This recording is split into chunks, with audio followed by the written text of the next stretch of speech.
Ici, on va regarder le théorème de Borel-Lebesgue.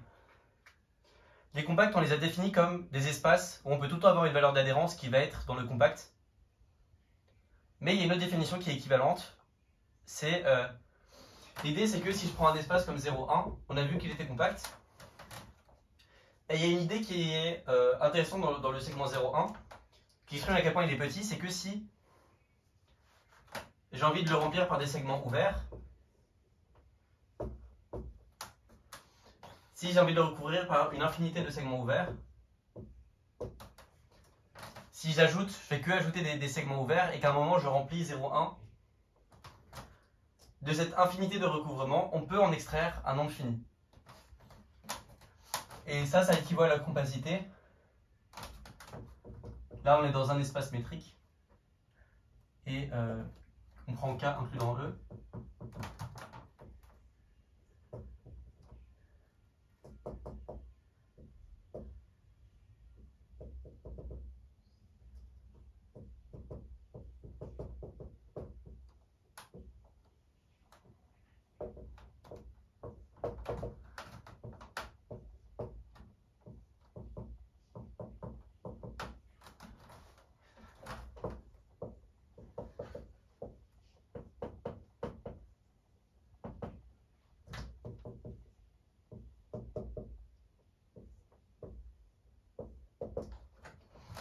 Voilà, c'est le théorème de Borel-Lebesgue. Il est équivalent d'être un espace compact et de pouvoir extraire de tout recouvrement infini un recouvrement fini.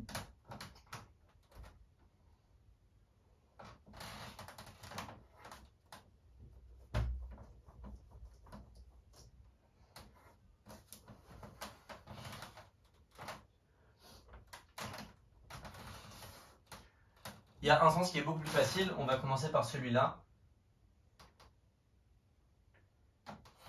C'est que cette condition implique la compacité. Donc on suppose 2. On sait que de tout recouvrement, n'importe quel, on peut extraire des recouvrements finis. Et je vous invite à essayer de voir comment on peut montrer que K est compact.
Ok. Alors, pour le deuxième sens, il n'y a qu'une seule chose à faire, on prend une suite à valeur dans le compact. On suppose qu'on n'a pas de valeur d'adhérence. Et bien ça va nous construire plein de petits ouverts. Pourquoi ça nous construit des ouverts? Parce que si là c'est mon espace K et que je prends un point L, le fait que L ne soit pas une valeur d'adhérence de Xn, ça veut dire qu'au bout d'un certain rang, Xn ne va pas visiter L et que j'ai une petite boule ici, que j'ai appelée UL, telle que, à partir d'un certain rang, les éléments de Xn ne soient pas assez proches de L, donc qu'ils ne soient pas dans UL. Voilà. Alors ça c'est clairement un recouvrement de K, tout simplement parce que chacun des UL contiennent L par définition. Et là c'est absurde parce que on va pouvoir en extraire un recouvrement fini.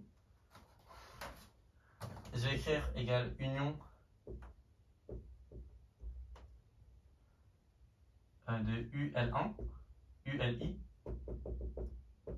Je vais disposer de grand N points, L1, L2, qui vont faire un recouvrement de K, mais qui ne sont pas des valeurs d'adhérence.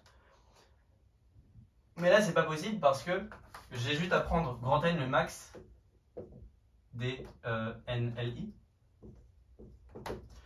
Qu'est-ce qui se passe au bout du nème rang? Eh bien, Xn, il n'est pas dans UL1. Il n'est pas dans UL2 non plus parce que ce n'est pas une valeur d'adhérence. Et d'après la définition de NL, il n'est pas jusqu'à dans ULN, grand N. Mais ça, c'est K. Et donc, c'est pas possible. En quelque sorte, pour tout nombre fini de points, à un moment, Xn ne va plus les visiter, ces boules ouvertes. Donc, c'est pas possible que ces boules ouvertes recouvrent tout l'espace, puisque Xn est la valeur dans K. Le deuxième point, 1 implique 2. C'est le plus intéressant, il est un petit peu plus technique.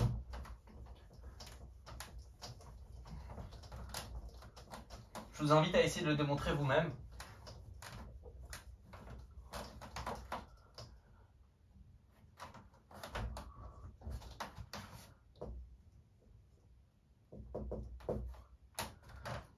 En fait, tout découle d'un lemme.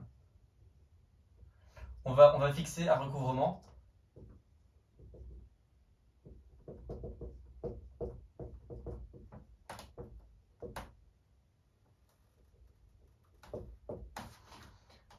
Tout part d'un lemme, c'est que là on a un recouvrement qui a priori est aussi limite qu'on veut. C'est-à-dire qu'a priori pour tout x et pour tout r strictement positif, ben, le recouvrement est plus petit que r. Ça c'est a priori.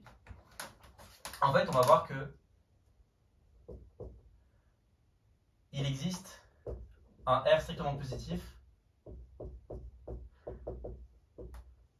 tel que le recouvrement soit assez large au sens où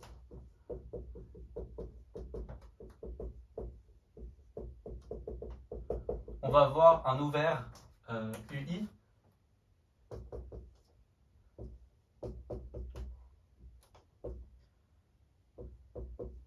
qui va en fait contenir tout le petit r.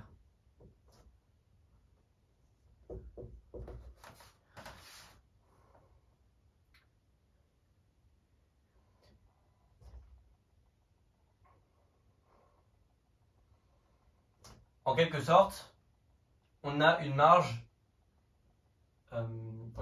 de R pour le recouvrement UI. On va d'abord prouver cela, mais ensuite on va voir pourquoi il conclut. Et ben, c'est toujours la même chose pour la topologie, on fait tout le temps des preuves par l'absurde. Donc ça nous construit une suite YN. En fait, surtout dans les compacts, dès qu'il y a une propriété, il faut tout le temps y penser en termes de suite. Est-ce que je peux construire une suite qui va vérifier arbitrairement beaucoup cette propriété ou arbitrairement peu? Il faut toujours pousser les définitions aux limites avec des suites et voir si on peut extraire, faire des trucs. Donc là, par l'absurde, on suppose qu'il n'existe pas de tel R. Donc on va pousser le truc, on va prendre pour tout n un yn tel que pour tout i dans i, b de yn 1 sur n n'est pas inclus dans ui. Donc on prend des boules, enfin des points qui sont arbitrairement limites au sens du recouvrement. Mais enfin, ça c'est clairement pas possible, je vous laisse essayer de comprendre pourquoi. Il suffit d'extraire.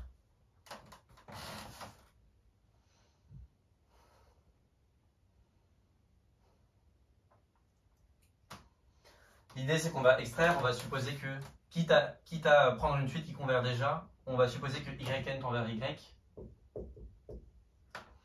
Sauf que pour y, on a un recouvrement, on a r strictement positif et ui et un certain uj tel que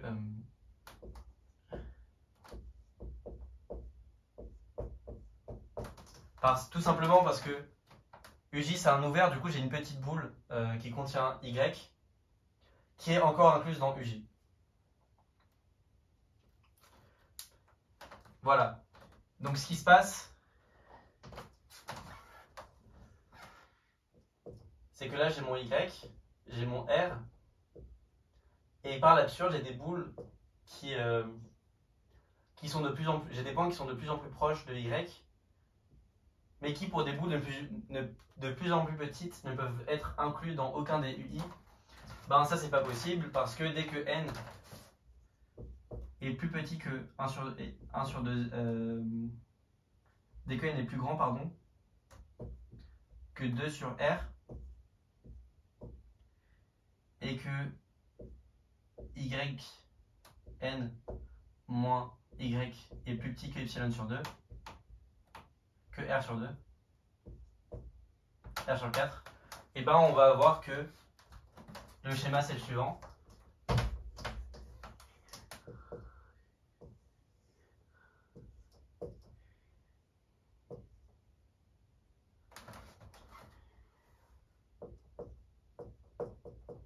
On a yn ici, et c'est facile de voir que la boule de rayon R sur 2, centrée en yn, est incluse dans la boule de rayon R centrée en y. Et c'est absurde parce que toute cette boule de rayon R sur 2, centrée en y, est incluse dans UJ. C'est absurde parce que, par hypothèse, yn n'était pas censé pouvoir être prise dans des boules de rayons plus petites, plus grands que 1 sur n. Voilà. Ça montre le lemme. Le lemme, ce qu'il exprime, c'est qu'on a un petit peu de marge. Et d'ailleurs, le R strictement positif, je crois que ça a un nom. Mais je ne l'ai jamais vu être utilisé dans une autre preuve que celle-là. Je crois que ça s'appelle le rayon de recouvrement de Lebesgue. Voilà. Bon, bah maintenant qu'on a ce lemme, on peut y aller. Donc comme je l'ai dit, on a une propriété par l'absurde, on suppose qu'il n'y a pas de recouvrement fini. Bah ça, il n'y a qu'une seule manière de le traduire comme suite. Et ben pour tout n, on prend yn tel que yn ne soit pas dans union i allant de 1 à n de ui, où ui est un ouvert qui contient... On construit la suite par récurrence. Et on suppose que peu importe combien on met d'éléments, et peu importe à quel point peu importe combien on met d'éléments, et les ouverts qu'on a choisis pour prendre ces éléments, les UI, on n'a pas un recouvrement de K.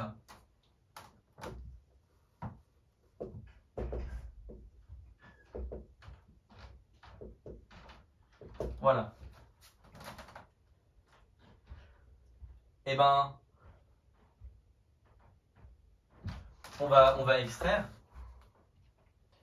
On va prendre phi tel que y phi de n tend vers L.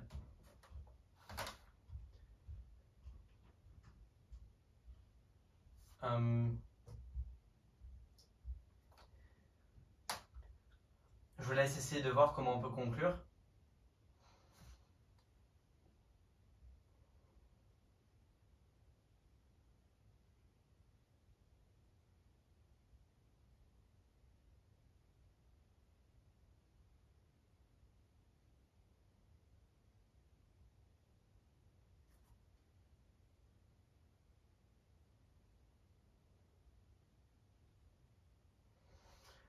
Ah oui, au passage, les ouverts, on les a choisis de manière à avoir cette propriété. Donc on prend toute la boule de rayon R avec YI. Et l'idée c'est que à PCR, on va avoir, à partir d'un certain rang, on va avoir deux rangs K et L tels que Y phi K moins Y phi L. Enfin, en fait, on n'a pas besoin du phi. Va être strictement plus petit que R sur 2. On va supposer par exemple K strictement plus petit que L. Ben, qu'est-ce qui se passe? Comme la suite converge, on peut extraire deux rangs de termes qui vont être arbitrairement proches. Mais ils ne peuvent pas être assez proches, ils ne peuvent pas être plus proches que R sur 2 parce que, par hypothèse, quand on a pris YK, on a aussi pris un certain ouvert qui contenait une boule de rayon R. Et par hypothèse, quand on a choisi YL, on ne l'a pas choisi dans la boule qui entourait YA. Sauf que, comme YL est à moins de R sur 2 de YK, c'est pas possible. YL est dans le lot vert qu'on a choisi pour YK. Donc c'est absurde et on peut extraire du recouvrement infini un recouvrement fini.